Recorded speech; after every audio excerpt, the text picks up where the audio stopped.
എൻ്റെ പൊന്ന് തിരുവല്ലക്കാരെ, എനിക്ക് പറയാനുള്ള തിരുവല്ലക്കാരോടാണ്. നിങ്ങൾ മര്യാദക്ക് നിങ്ങളുടെ ഗേറ്റും കതകും കാര്യങ്ങളെല്ലാം അടച്ച് കുറ്റിയിട്ടിട്ട് ഇരുന്നു. ചേച്ചി ഇതിന് ചോറ് തരുമെന്ന് ചോദിച്ചുകൊണ്ട് ഒരുത്തൻ വരാൻ ചാൻസ് ഉണ്ട്. വേറെ ആരുമല്ല, നമ്മുടെ ചെകുത്താൻ ഇലക്ഷന് നിൽക്കുന്നെന്ന്. സത്യം പറഞ്ഞോണ്ടല്ലോ, എനിക്ക് മനസ്സിലാത്തതെന്നറിയോ, ഇത്രയും അതായത് ഇവൻ ഇലക്ഷന് നിൽക്കുന്ന, ഇവൻ സ്ഥാനാർത്ഥിയായിട്ട് സ്വതന്ത്ര സ്ഥാനാർത്ഥിയായിട്ട് നിൽക്കുന്നെന്ന് സോഷ്യൽ മീഡിയയിൽ അവൻ പബ്ലിഷ് ചെയ്തപ്പോൾ, അവൻ്റെ യൂട്യൂബ് ചാനൽ അല്ലെങ്കിൽ അവൻ്റെ ഫേസ്ബുക്കിലൂടെ അവൻ പബ്ലിഷ് ചെയ്തപ്പോൾ അതിനടിയിൽ വന്ന കമൻറ്റുകൾ കേട്ട് ഞാൻ ചിരിച്ച് അത് വായിച്ചിട്ട് അവനെക്കുറിച്ചുള്ള ആളുകളുടെ എന്താ പറയുക അഭിപ്രായങ്ങൾ, ആ അഭിപ്രായങ്ങൾ കേട്ടപ്പോൾ തന്നെ എനിക്കൊരു കാര്യം മനസ്സിലായി. ഇവൻ്റെ പോലും വോട്ട് ഇനി അവന് കിട്ടത്തില്ല. കാരണം അതെ, നിങ്ങളൊന്ന് കണ്ടു നോക്കുക, ആ കമൻ്റ് ഒന്ന് കണ്ടു നോക്കുക, ആ കമൻ്റൊക്കെ നിങ്ങളൊന്ന് കണ്ടു നോക്കുക. അല്ല, എനിക്ക് മനസ്സിലാത്ത കാര്യം എന്നറിയോ, നിങ്ങൾ ആദ്യം ആ കമൻ്റ് ഒന്ന് കാണും. ഇവൻ്റെ ഇതിൽ വന്ന പോസ്റ്റിൽ വന്ന കമൻ്റാണ് നമ്മൾക്ക് ഞാൻ ചിരിച്ച് ഞാൻ ചത്ത് കേട്ടാ.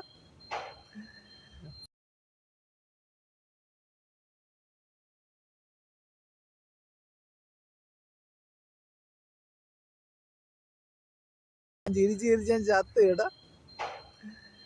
സത്യം പറഞ്ഞാൽ ഒരു മനുഷ്യൻ ഇത്രയും അധപ്പതിക്കാൻ പാടില്ല.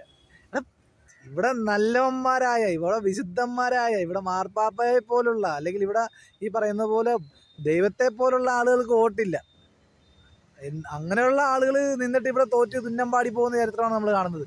എന്തൊക്കെ ചെയ്യാം അതൊക്കെ ചെയ്തിട്ട് നമുക്കറിയാം. സുരേഷ് ഗോപി, ഞാൻ മറ്റൊന്നും കൂടെ വ്യക്തിപരമായിട്ട് പറയില്ല, സുരേഷ് ഗോപി എന്ന് പറയുന്ന ആള് ഈ പറയുന്നത് പോലെ അദ്ദേഹത്തിൻ്റെ കുടുംബത്തെ പല വരുമാനവും സമ്പാദ്യവും ഒക്കെ എടുത്താണ് ജനങ്ങളെ സേവിച്ചുകൊണ്ടിരുന്നത്. അദ്ദേഹം പോലും പലപ്പോഴും തോറ്റിട്ടാണ് ഇന്നിപ്പോൾ MP സ്ഥാനത്തിരിക്കുന്നത്. എന്നിട്ട് 100,000 കുറ്റങ്ങളും പ്രശ്നങ്ങളുമാണ് അദ്ദേഹത്തെക്കുറിച്ച് പറയുന്നത്, ചൂണ്ടിക്കാണിക്കുന്നത്.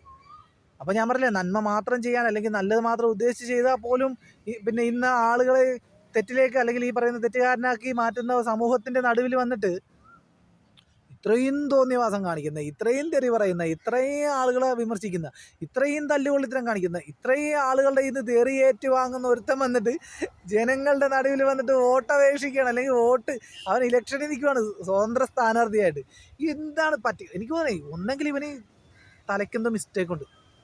അല്ല, പറയാതിരിക്കാൻ വയ്യാട്ടെ. ഇത് ഞാൻ എന്തിനാ അറിയാം, ഈ പറയുന്ന അവൻ്റെ വീഡിയോക്ക് അല്ലെങ്കിൽ അവനെക്കുറിച്ചുള്ള വീഡിയോക്ക് ഞാൻ എന്തിനാണെന്നറിയാം ഇങ്ങനെ സംസാരിക്കാനുള്ള കാരണം എന്നറിയാം, ഇത് അവൻ്റെ ഭാഷയാണ്. ഞാൻ ഈ പറയുന്നത് മുഴുവൻ അവൻ്റെ ഭാഷയാണ്. കാരണം അവൻ്റെ ഭാഷ കടമെടുത്താണ് ഞാൻ സംസാരിക്കുന്നത്. കാരണം അവനും ഇങ്ങനെയൊക്കെ തന്നെ സംസാരിക്കാറുള്ളൂ.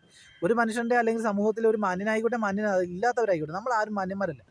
എന്തെങ്കിലും ഒരു കാര്യം പറയുമ്പോൾ അവൻ ഉപയോഗിക്കുന്ന സ്ലാങ്ങാണ്, അവൻ ഉപയോഗിക്കുന്ന ലാംഗ്വേജാണ്, ഈ ഒരു രീതിയിലാണ് അവൻ ഉപയോഗിക്കുന്നത്. ഇങ്ങനെ സംസാരിക്കാറുള്ളൂ. അല്ലാതെ ഒരു മനുഷ്യനും റെസ്പെക്റ്റ് കൊടുത്തിട്ട് ഈ പറയുന്ന ചെകുത്താൻ സംസാരിച്ച് ഞാൻ കേട്ടിട്ടില്ല. ഏതെങ്കിലും അവൻ്റെ വീഡിയോയിൽ ഒരാളെയെങ്കിലും നല്ലത് പറഞ്ഞ് ഞാൻ കേട്ടിട്ടില്ല. അവൻ്റെ മനസ്സിൽ അല്പം നന്മയൊക്കെ ഉള്ളവനാണ്, ശരിയാണ്. കാരണം അത് ശരിയാണ്, അവൻ്റെ ചില കാര്യങ്ങളിലേക്ക് നമുക്ക് കേൾക്കുമ്പോൾ അറിയാം. പക്ഷേ അവനെ അത് എങ്ങനെ പറയണം, അല്ലെങ്കിൽ എങ്ങനെ ആളുകളോട് ഇടപഴകണം, അല്ലെങ്കിൽ ഏത് രീതി പെരുമാറണം, ഒരു സമൂഹത്തിലേക്ക് സോഷ്യൽ മീഡിയയിലൂടെ ഒരു കാര്യം നമ്മൾ അവതരിപ്പിക്കുമ്പോൾ അത് എത്രത്തോളം മറ്റുള്ളവരെ അത് വേദനിപ്പിക്കും, അല്ലെങ്കിൽ മറ്റുള്ളവർക്ക് എത്രത്തോളം അത് നന്മയുണ്ടാക്കും അല്ലെങ്കിൽ തിന്മയുണ്ടാക്കും എന്നൊന്നും ചിന്തിക്കാനുള്ള കഴിവവനില്ല. ഉള്ള കാര്യം പറയാം. എല്ലാവരെയും മുഖത്തടിച്ച പോലെ ആക്ഷേപിക്കുക, എല്ലാവരെയും വെറുതെ ചീത്ത പറയുക, ഇതൊക്കെയാണ് അദ്ദേഹത്തിൻ്റെ കോമാളിത്തരം. എന്നിട്ടിപ്പോൾ വന്നിരിക്കുകയാണ് തിരുവല്ലയിൽ, പറ്റിയ സ്ഥലത്താണ് ചെന്നിരിക്കുന്നത് കേട്ടോ. തിരുവല്ല പിന്നെ അവൻ്റെ നാടാണ്, ഓക്കെയാണ്. പക്ഷെ എന്നാലും എനിക്ക് മനസ്സിലാത്തതറിയോ, തിരുവല്ലയിൽ തന്നെ നിന്നല്ല നീ പറയിപ്പിക്കാനായിട്ട് ആളുകളെ കൊണ്ട്, തിരുവല്ലക്കാരെ പറയിപ്പിക്കാനായിട്ട്. ഇതിനകത്തുള്ള ഏറ്റവും വലിയ കോമഡി എന്ന് പറഞ്ഞതെന്നറിയോ, ഇവൻ ഇലക്ഷന് സ്വതന്ത്രനായിട്ട് നിൽക്കണമെന്ന് അറിഞ്ഞാൽ ഉടനെ ഇവിടുന്ന് ഓടിയിരിക്കണം. മനോരമയും മാതൃഭൂമിയൊക്കെ ഓടിയിരിക്കുക, ചെകുത്താൻ നിൽക്കുവാർന്ന്. പിന്നെ ചെകുത്താൻ ഇപ്പോൾ മുഖ്യമന്ത്രിയായിട്ട് തിരിച്ചു വരും. അവൻ്റെ വീട്ടിൽ അവൻ്റെ അമ്മയുടെ ഒരു വോട്ട് കിട്ടിക്കഴിഞ്ഞാൽ നമുക്ക് പറയാം. സത്യം പറഞ്ഞാൽ ഞാൻ അമ്മയ്ക്ക് വിളിച്ചല്ല കേട്ടോ, അവനൊരു അമ്മയുണ്ട്, എനിക്കറിയാം. ഒരു വീഡിയോയിൽ ഞാൻ കണ്ടതാണ്. വേറൊരു വീഡിയോയിൽ അവൻ അന്വേഷിച്ച ആളുകൾ പകർത്തിയ ഒരു വീഡിയോയിൽ അവൻ്റെ അമ്മയെ മാത്രമേ ഞാൻ കണ്ടുള്ളൂ. അതുകൊണ്ടാണ് പറഞ്ഞത്. അവൻ്റെ അമ്മയുടെ വോട്ട് പോലും അവന് കിട്ടത്തില്ല. ഉള്ള ഞാൻ പറയണമെന്നും വിചാരിക്കരുത്. ഇത് വ്യക്തിപരമായിട്ട് ഞാനൊന്നും പറയല്ല. ഇത്രയും കാലം എനിക്ക് ചെകുത്താനെ സോഷ്യൽ മീഡിയയിലൂടെ അറിയാവുന്ന അറിവിൻ്റെ വെളിച്ചത്തിൽ ഞാൻ പറയാണ്, ഒരു പട്ടി പോലും അവൻ വോട്ട് ചെയ്തില്ല. പിന്നെ അവൻ്റെ ലക്ഷ്യം എന്താണെന്ന് ഞാൻ പറഞ്ഞുതരാം. ഇപ്പം അത്യാവശ്യം എനിക്ക് തോന്നുന്നു വീഡിയോ ഒക്കെ ഈ പറയുന്നത് പോലെ എല്ലാം ചീറ്റിപ്പോയി നിൽക്കുന്ന അവസ്ഥയാണ്. പറയുന്നത് പോലുള്ള കാര്യങ്ങളൊന്നും നടക്കുന്നില്ല ഇപ്പോൾ. അപ്പോൾ ഇതിനിടയ്ക്ക് കയറിയിട്ടൊന്ന് കൊഴിപ്പിക്കണം, മനസ്സിലാകുന്നുണ്ടോ? ഇപ്പോൾ ഈ ഇലക്ഷനല്ലേ, ഇതിനിടയ്ക്ക് കയറി ഒരു വാർത്തയിൽ ഇടം പിടിക്കണം, അത്രേ ഉള്ളൂ. അല്ലാതെ ജനസേവനമൊന്നുമില്ല. ജനസേവനം ചെയ്യാനായിട്ട് ഇവിടെ മാസ്റ്റർ ഡിഗ്രി എടുത്തവർക്ക് പോലും വോട്ട് ജനങ്ങൾ ചെയ്യുന്നില്ല, മനസ്സിലാകുന്നുണ്ടോ?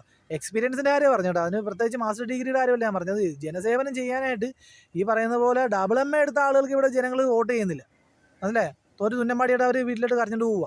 സുരേഷ് ഗോപിയെ പോലുള്ളവരൊക്കെ തന്നെ എത്ര തവണ എന്നിട്ടാണ് ഇപ്പോൾ ഒന്ന് ജയിച്ച് കയറി എങ്ങനെയാണ് കയറി വന്നത്, MP സ്ഥാനത്തിരിക്കുന്നത് എന്ന് പറയുമല്ലോ. പിന്നെ സുരേന്ദ്രനൊക്കെ നമുക്കറിയാമല്ലോ, സുരേന്ദ്രൻ മറ്റേ ശോഭാ സുരേന്ദ്രൻ ഇവർ അങ്ങനെ രാഷ്ട്രീയത്തിൽ നല്ല അഗ്രഗണ്യരായിട്ടുള്ള ആളുകൾ, ഇവരൊക്കെ അഗ്രഗണ്യരാണ്, ജയിച്ചില്ലെന്നേ ഉള്ളൂ. അവർക്ക് കഴിവുണ്ട്, രാഷ്ട്രീയത്തിൽ അവർക്ക് നിലനിന്ന് പോകാനുള്ള കഴിവുള്ളത് കൊണ്ടാണ് അവരിപ്പോഴും തലപ്പത്ത് നിന്നുകൊണ്ട് നിലനിന്ന് പോകുന്നത്.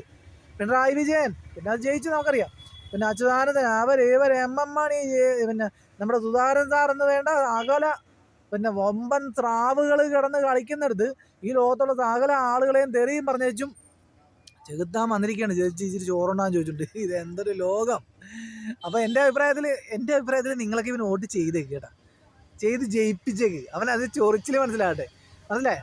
അവൻ ചെല്ലട്ടെ, അവൻ അങ്ങോട്ട് ചെന്നിട്ട് ഇവിടെ ഇന്ന് ഈ പറയുന്ന ഒരു മുറിക്കകത്ത് കയറി വെച്ചും മറ്റേ പിന്നെ ക്യാമറ ഓൺ ചെയ്ത് വെച്ചും കൊണോണ വെക്കുന്നത് പോലെ അല്ല, ഈ പറയുന്നത് പോലെ നിയമസഭയിൽ ചെന്ന് കഴിഞ്ഞാൽ എന്താ നടക്കുന്നതെന്നൊക്കെ ഒന്ന് കാണട്ടെ, കണ്ട് മനസ്സിലാക്കട്ടെ.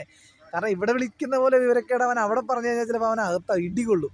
നമുക്കറിയാലോ, നമ്മുടെ മറ്റേ ഇതാണ് പുള്ളിയുടെ പേരെന്താണ്, നമ്മുടെ വിദ്യാഭ്യാസ വകുപ്പ് മാതിരിയല്ല, പക്ഷെ എപ്പോഴും അദ്ദേഹത്തിൻ്റെ പിന്നെ കസേരമൊക്കെയുള്ള ഒരു പ്രയോഗം നമ്മൾ കണ്ടതാണ്. അപ്പോൾ ഈ പറയുന്നത് പോലെ ഇങ്ങനെയുള്ളവരൊക്കെ ചെല്ലേണ്ടത് അവിടെ തന്നെയാണ്.